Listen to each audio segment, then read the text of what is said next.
Hi. Uh, Today's terrific teaching tips show is going to be quick and straight to the point. Well, as always. Yes, hello to all my viewers. Hi. Shout out. It's very obvious that we're very pagod because they're like, oh, mom, you look exhausted. Right. Anyway, but yeah, it's a well, just finished cooking, so very oily. And finally, I went to the market. If you were watching sa Facebook kahapon, I was telling we haven't been actively cooking in the kitchen for the last 2 weeks, but we're back. Um, yeah, the title of tonight's show is Rewards and Consequences. It's part of our terrific teaching tips. Whoever is watching and didn't mention your name, so sorry. You cannot shout out and, you know, invite my subscribers to subscribe to me. Kasi hindi ka po nagpakilala. But anyway, thanks for stopping by for a bit. And happy November. I'm sorry, I don't anyway, terrific teaching tips. It's about um, rewards and consequences. Going back, the terrific teaching tips that I've had 2 sessions already. Uh, I will be blogging about it as well. So hopefully everything is done this week. And yeah, depende sa availability at sa mood ko, di ba? But then, I'm just telling you guys sa mga planong, sa mga pinaplano. So thank you for watching the previous terrific teaching tips, guys. And thank you for being here again on our third edition, which is going to be about rewards and consequences. It was actually a very interesting topic because every time I am with colleagues and kind of like exchange thoughts about it. What is it really about, like rewards and consequences?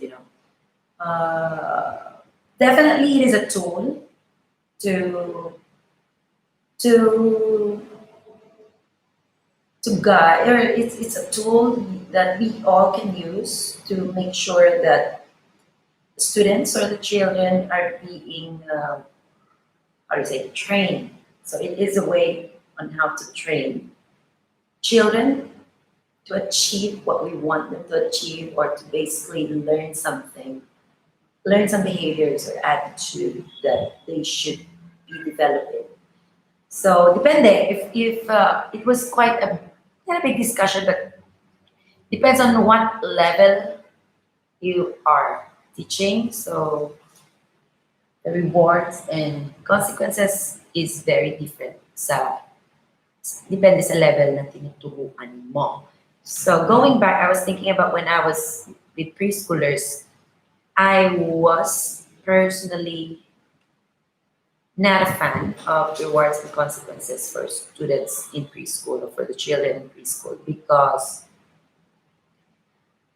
I think going back to how I was dealing with them, I think I was thinking about that or now I'm thinking about that time. I would think I was already I can encourage, or I can um, inspire these young kids to just do the activities that we have every day without having any rewards. Let's talk about rewards first. So yeah, and that's what I also tell my co-teachers before at preschools, that I don't really rely on rewards sa mga bata sa preschool. Kasi parang at the end of the day, I did feel na, oh, they did that only because they will be getting this. So I am not very satisfied if I will have that feeling.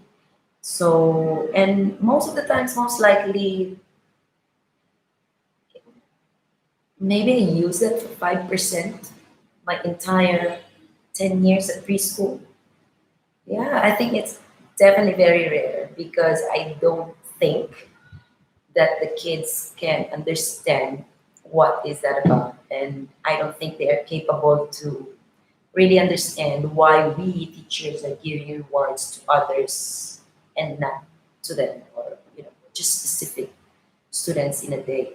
That's why when I was in preschool, I was, if I will have to give rewards, I'm not calling it as a reward, but probably a token for everybody, regardless of their performance. Because as much as possible, I try to let the students feel this sense of, oh, maybe my teacher is having a favorite or she prefers that and that.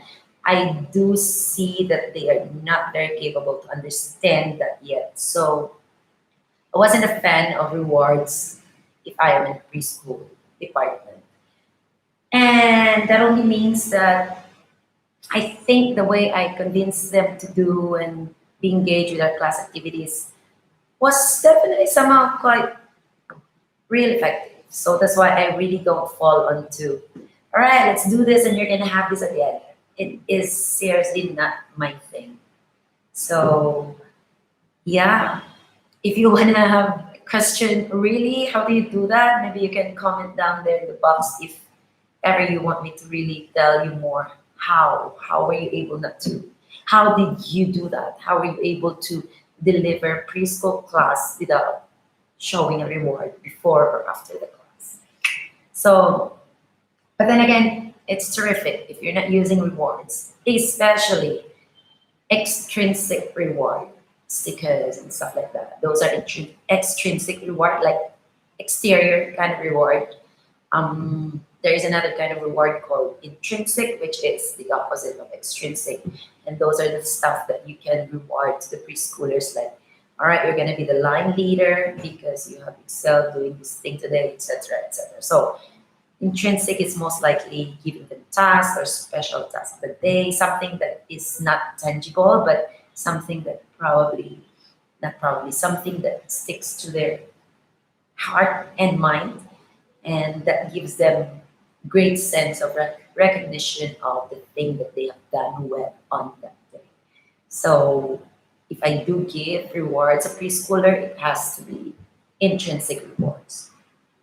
And yeah, it was very not funny, but I was very surprised because even I went online study about this kind of topic, and I was very surprised that when I was reading something like research or I was doing my task, this was already the thing that I was doing with preschoolers. So it was really good to see that many um, philosophers or educators are having this kind of somehow my personal insight as well about rewards. So that is rewards with preschoolers. However, now in primary, they are, I mean, the students are like, they are capable. I'm talking about upper elementary, so teachers would know what grade is that. I think they are very capable to understand what rewards are, and not really mature enough, but I think if they would see and if we teachers really explain why some students receive some rewards and maybe he or she did not, and as long as we explain very well, I think that definitely could serve as an encouragement to that student who did not receive a reward on that day. Again, it's teacher's discretion. If you see that the child is capable to understand, then please explain those rewards. And after your explanation the next day, you kind of want to observe what it resulted to that student. And if it is working, then good job. But if it is not, then maybe a deep and genuine talk to the students would definitely do good to you as a teacher and to that student as well. So that is what I can tell you about rewards for preschoolers and primary. Um, Again, even with primary, sometimes I will definitely try my very best not to show any rewards right beforehand. But then sometimes you just have to. And as long as you see and monitor the effect of those rewards to the whole class, then keep going. But if you can feel that it is already going overboard, like out of your control, you will feel that the students are just doing things. Teacher, I'm gonna get sticker after this. Then if this, after this, if they do that, that's the time maybe you need to wait a minute. I definitely don't want my students to just do things because they're getting stickers, and that could be a very worst day for me if I will just have to keep doing that. And so far, I don't allow that to happen since before and now. So if there was a condition straight from the mouth of the primary students about, am I gonna get sticker after this? I will definitely make it clear to the whole class. All right, this is it. This is it. I was planning to, but now since that you have asked it ahead, maybe some other time, then until they will just develop this automatic love to learn or love to learn or love for learning, and regardless there's reward after their work, they would just keep doing the task assigned to them. So I think it's really good to see students improving or developing their sense of love for learning, because that's a thing that will last forever. What happens if there's no reward anymore? Aren't they gonna do anything? So that's one thing that I personally avoid, and that's one thing I don't want to see in my class. So if you're gonna use reward system in primary, maybe you have to do it, or we will have to do it in a very minimal situation. It should not be a habit, and it should not definitely be a reason for the students liking it. So yes, with a lot of follow-up and carefulness when we use rewards in our class. All right, terrific teaching tips. Don't forget that one. Consequences, definitely, I believe in the power of consequences. But then again, for as long as we explained before giving that, and we have to really see that the child is accepting it positively, because if not, that only means that the child did not understand why is he or she is receiving a consequence. So the way we explain certain consequences to the students is definitely very important. You cannot just tell a student like, all right, that's what you're going to do today. Like, duh, why? Yeah, definitely you have to explain, or you have to explain why you're getting this and what's going to happen if he or she is done with the consequence. I think it has to be very clear to the students what is the end goal of this consequence that he or she is receiving. So, terrific teaching tips. That's what I said. I'm not gonna stay long as I used to. I know my past lives has just been an hour. I still got some worksheets to check because I brought it from school and the kids stuff I need to check. But I am just here for the topic, rewards and consequences.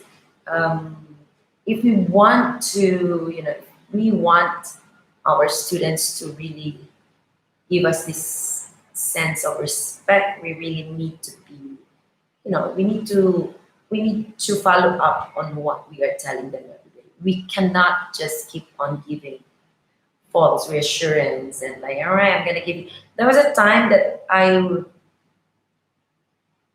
thought I got something from home, and I told the student, all right, I'm gonna bring that tomorrow for the job well done, and I forgot, so I did not feel good about that. And that's why I'm trying to say, if you are going to do that, you really have to make sure it is ready.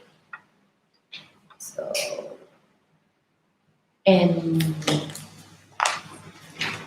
basically that's it for tonight. That's our topic for tonight. It's rewards and consequences.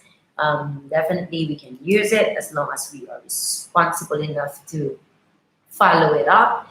and observe the effect to our students and continue doing it if you see good effect, and try to change your style if you see that is not working. So once again, thank you for joining me here tonight, and watch out for our terrific teaching tips or some other lives that could just pop up anytime. A little bit busy right now, but thank you and have a good night.